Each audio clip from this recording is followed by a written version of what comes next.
వంశీ వంశీ దివ్య దివ్య జాగ్రత్త దివ్య. ఇదంతా నువ్వు కోరుకున్నది కాదు కదా.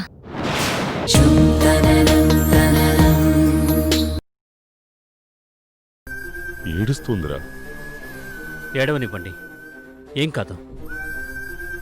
కన్యలతో పాటు భ్రమని కూడా బయటికి పంపుతుంది.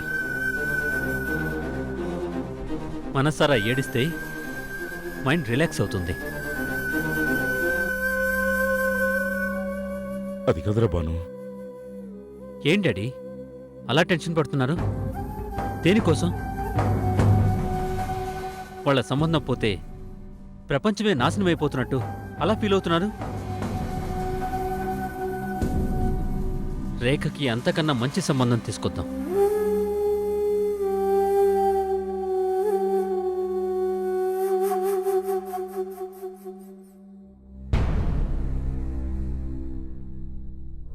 డాడీ, మన ఇంటల్లుడు మనకు తల వంచేలా ఉండాలి, కానీ మనం తల వంచేలా ఉండకూడదు.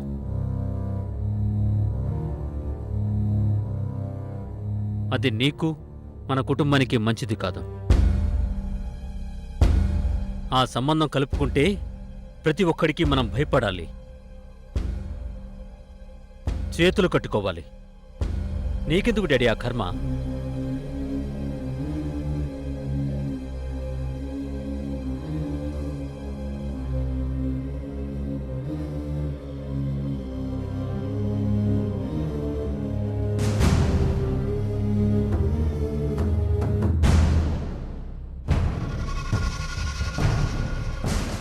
వంశీ యాక్సిడెంట్కి డాడీకి ఏమైనా సంబంధం ఉందా?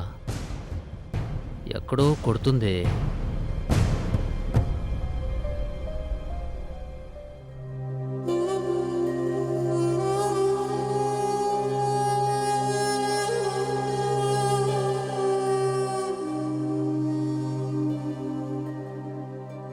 సార్, ఎవరైనా ఒక్కరుండండి, మిగతా వాళ్ళు వెళ్ళిపోండి. వంశీ గారికి స్పృహ రాగానే మేం ఫోన్ చేస్తాం సార్. ఈ స్థితిలో మేము ఎలా వెళ్ళగలం?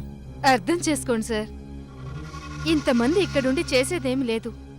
మిమ్మల్ని లోపలికి కూడా రానివ్వరు. వంశీకి స్పృహ రాగానే వెళ్ళిపోతాను సిస్టర్. ప్లీజ్ సార్, ఎందుకు చెప్తున్నానో అర్థం చేసుకోండి. మిగతా పేషెంట్స్ డిస్టర్బ్ అవుతున్నారు. Madam please. స్వప్న, వాళ్ళని ఇబ్బంది పెట్టడం ఎందుకు చెప్పు, మనం బయలుదేరదాం. అది కాదు బావా, దివ్యని ఇలా వదిలేసి. నేనుంటాలే స్వప్న, మీరు వెళ్ళండి. మామయ్య, నేనిక్కడే ఉంటాను, మీరంతా వెళ్ళండి. డాక్టర్స్తో మళ్ళీ చెప్పించుకోవడం బాగుండదు. పదండి. దివ్య దివ్య రాదు. వంశీని వదిలి ఒక్క క్షణం కూడా రాదు.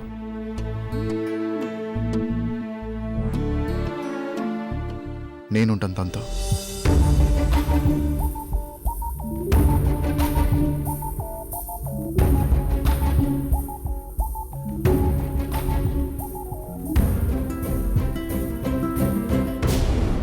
నువ్వేం టెన్షన్ పడకమ్మా, వంశీకి ఏం కాదు, ధైర్యంగా ఉండు.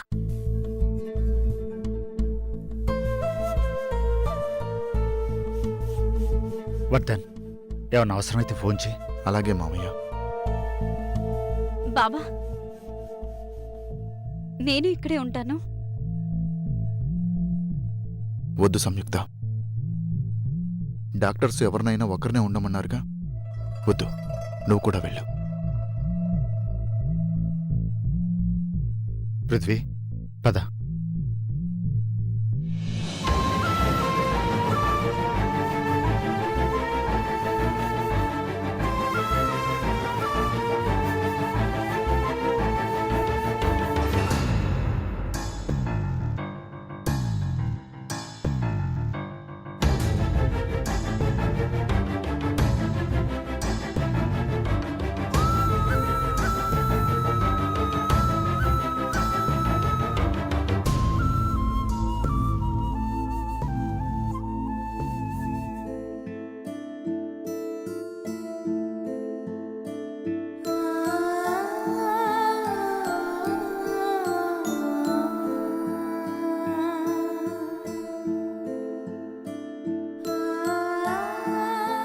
నువ్వు కూడా వెళ్ళు వర్ధన్. నాకెవ్వరి తోడు అవసరం లేదు. తెలుసు, కానీ వంశీ కోసం నేనుంటాను, ఉండాలి.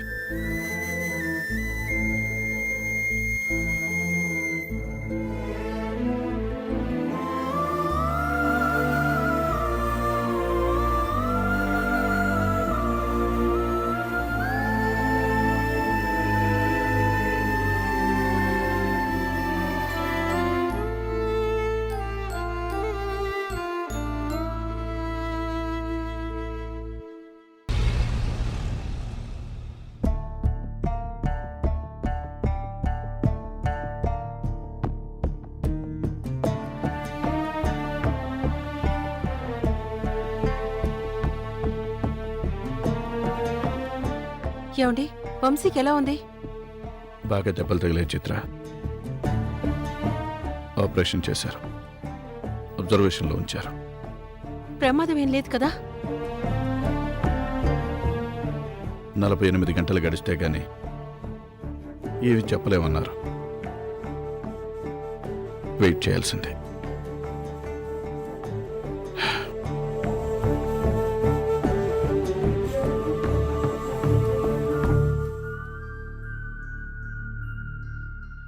ఏమండి, కాస్త కాఫీ తాగుతారా?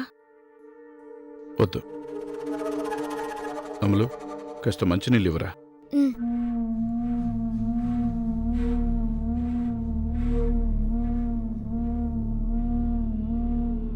ఏంటండి, వంశీ బైక్ మీద వెళ్ళడమేంటి? యాక్సిడెంట్ అయ్యే టైంకి కార్లో ఉండడమేంటి? అంతా అయోమయంగా ఉంది నాకు.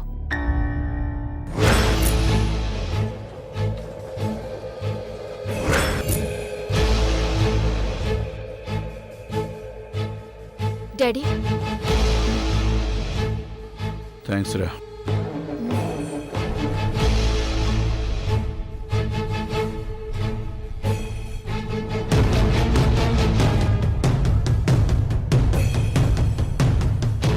వంశీకి జరిగింది యాక్సిడెంట్ కాదు చిత్ర.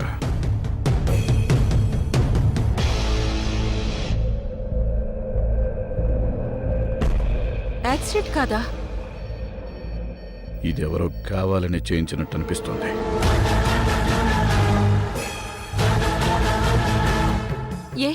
ఎందుకలా అనిపిస్తుంది మీకు? నాకు తెలీదు.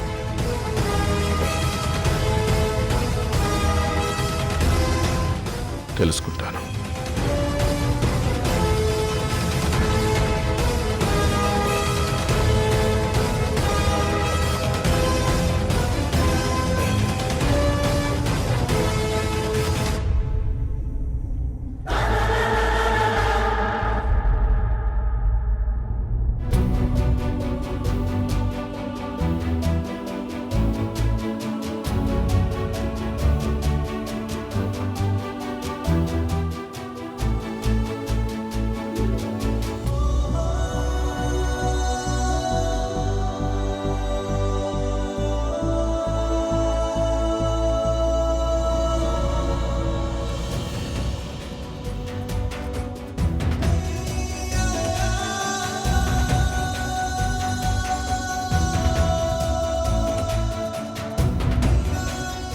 దివ్య,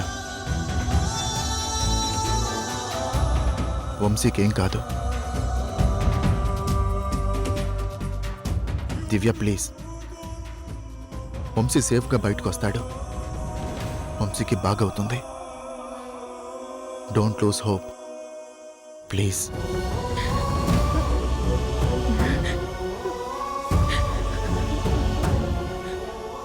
వంశీ ఎవరికి ఏ హాని చేసినవాడు కాదు. తనకి ఆ దేవుడు హాని చేయడు.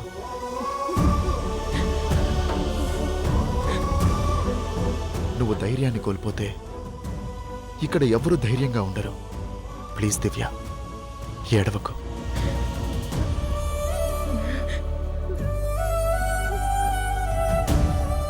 దివ్య, నేనిక్కడ ఉండడం నీకు ఇబ్బందిగా ఉంటే నేను దూరంగా ఉంటాను. అసలు హాస్పిటల్ నుంచి వెళ్ళిపోతాను.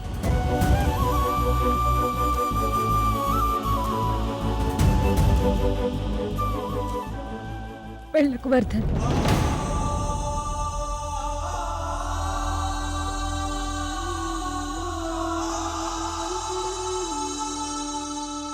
ఇక్కడే ఉండు.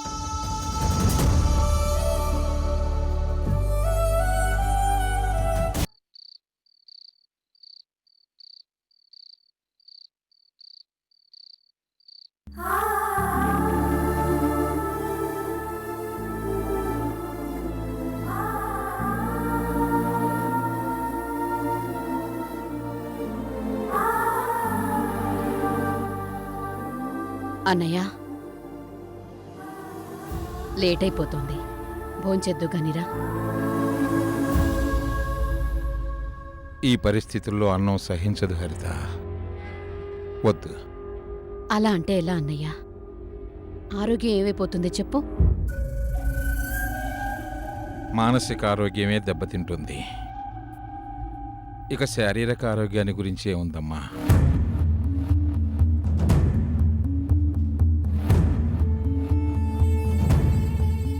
ఎంతో ఆనందంగా నా 75వ పుట్టినరోజు జరుపుకోవాలని అందరినీ పిలిచాను. అందరితో ఎంతో ఉత్సాహంగా గడపాలని ఆశపడ్డాను. కానీ ఆ రోజు నుండి అన్నీ అనర్థాలే. ఫంక్షన్లో గొడవ, ధ్రువతో శత్రుత్వం, హరీష్ సంయుక్త హోమ్కు వెళ్ళిపోవడం, పృథ్వీ విషయంలో దివ్య వంశీ బాధపడటం, ఇప్పుడు వంశీకి యాక్సిడెంట్.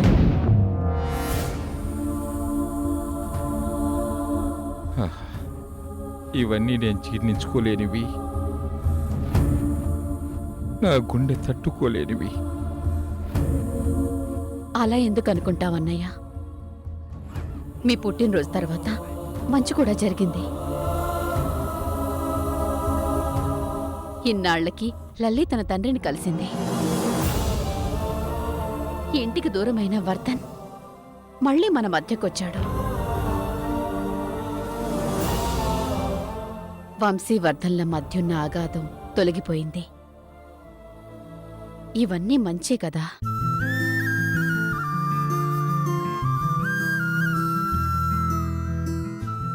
భోంచెద్దు కాని రా అన్నయ్య. వద్దు హరిత, నా మనసేం బాగాలేదు. ప్లీజ్ అన్నయ్య, నువ్వు భోంచేయకపోతే నా మీదొట్టే.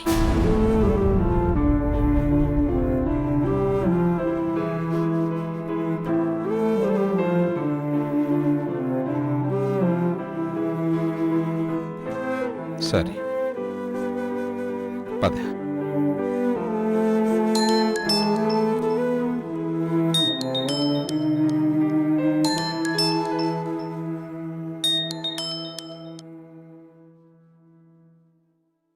చెప్పు పండు. శ్రీనివాస్, వంశీకి జరిగింది యాక్సిడెంట్ కాదని నా అనుమానం. ఏంటి నువ్వు అనేది?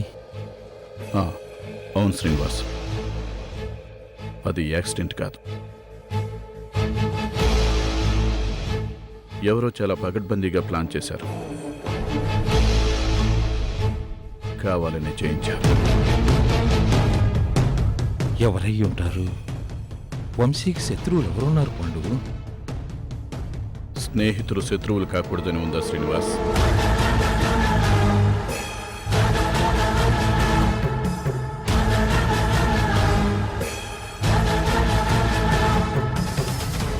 ఆలోచించు.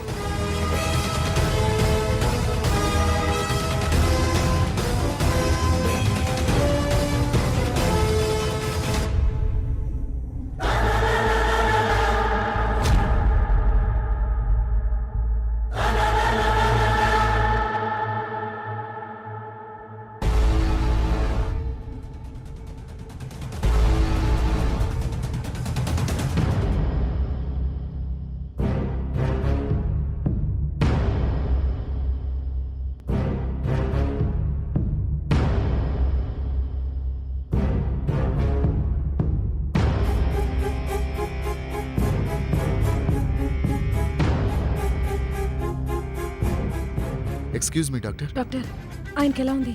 ఆపరేషన్ పూర్తయింది. ఐసీయూకి షిఫ్ట్ చేస్తున్నాం.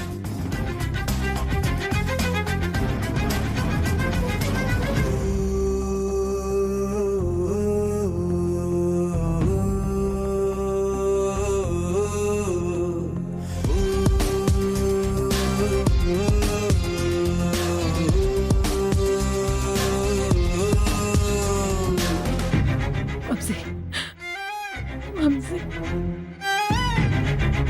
వంశీ.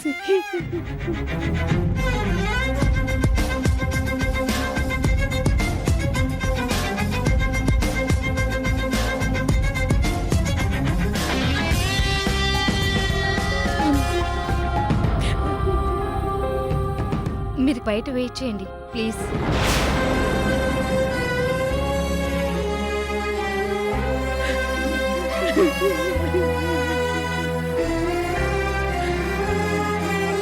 వంశీ, వంశీ.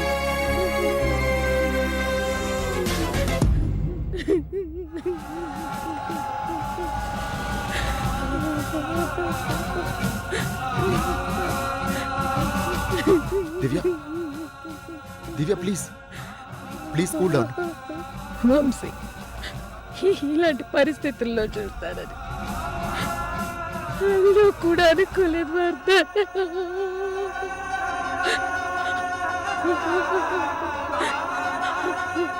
ప్లీజ్ దివ్య ఊరుకో.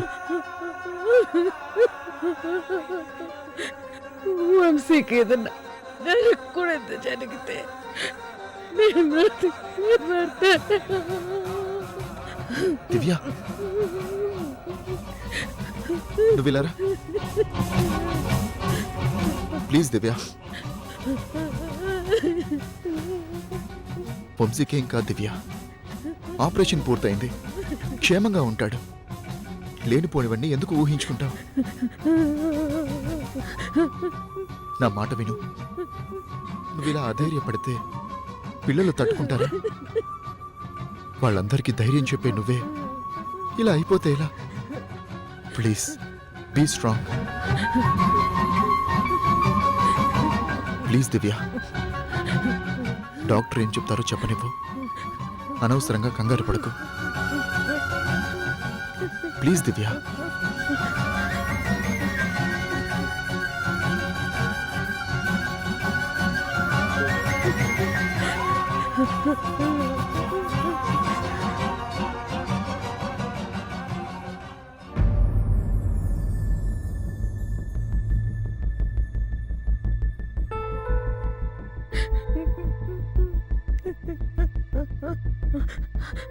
దివ్య ప్లీజ్, ప్లీజ్ దివ్య. వంశీకేం కాదు.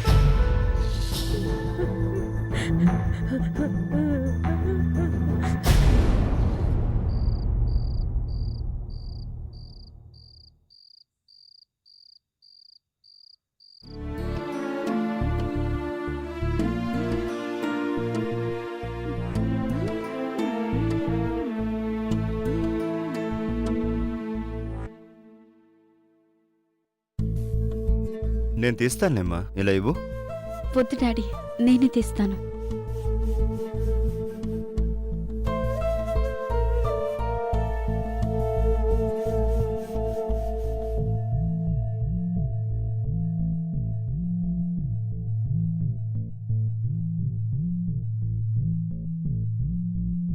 సంయుక్త ఆగు.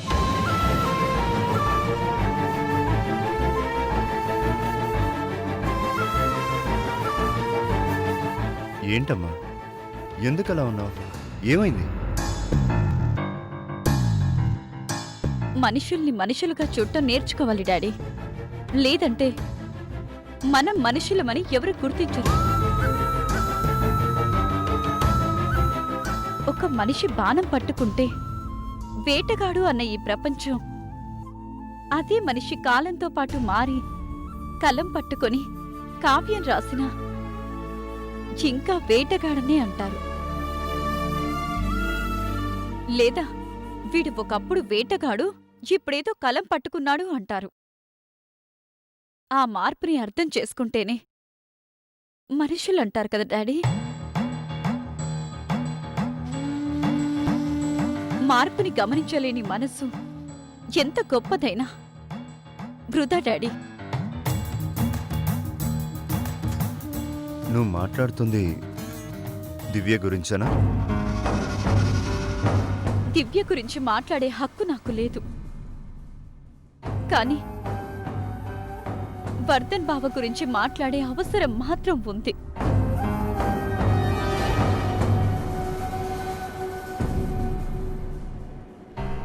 ఎందుకంటే వర్ధన్ బావ విషయంలో నా ఫీలింగ్స్ నా కంట్రోల్లో ఉండట్లేదు డాడీ. చాలా ట్రై చేస్తున్నాను, కానీ కుదరట్లేదు. వర్ధన్ బావని ఎవరైనా ఏదైనా అంటే నేను భరించలేకపోతున్నాను.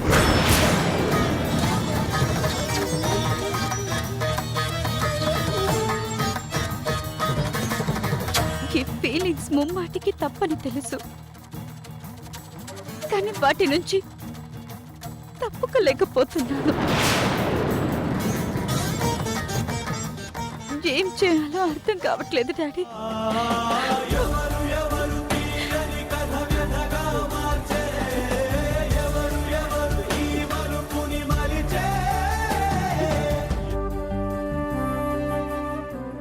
వర్ణాలు చూసే కళ్ళన్ని నేడు వర్ణము లేని కన్నీళ్ళు కురిసెనే, కిరణాలు విరిసే అనింగి పూలు వివరము లేని బాధల్లో తడిసెనే, విధిరాతో ఇది ఎదురీతో బదులే లేని ప్రశ్న వదిలెనా, ఎవరు ఎవరు తీయని కథ వ్యధగా మార్చే, ఎవరు ఎవరు ఈ మలుపుని మలిచే, ఎవరు ఎవరు సొంతములో విషమే నింపే, ప్రతి మనిషికి మనస్సాక్షి అనేది ఒకటి ఉంటుంది.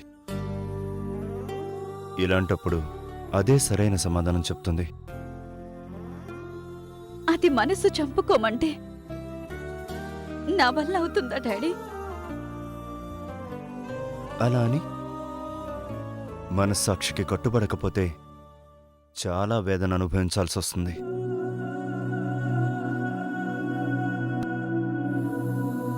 మీ తాతయ్య ఎప్పుడూ ఒక గొప్ప రచయితను కోట్ చేసేవారు.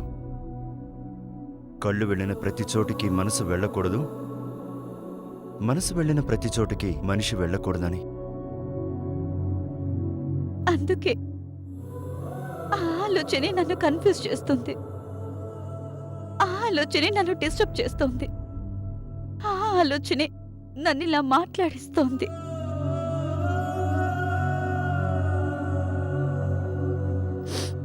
వంశీకి అలా ఉన్నప్పుడు మాట్లాడే విషయం కాదిది. కానీ రేపు హాస్పిటల్లో మళ్ళీ మీరు చూసే ఆ ప్రశ్నార్థకమైన చూపుని నేను భరించలేను డాడీ.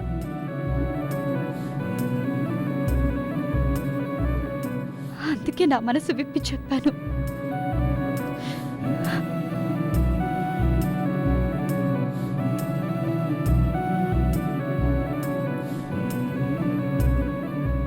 ఏం జరుగుతుందని భయపడ్డానో అదే జరిగింది.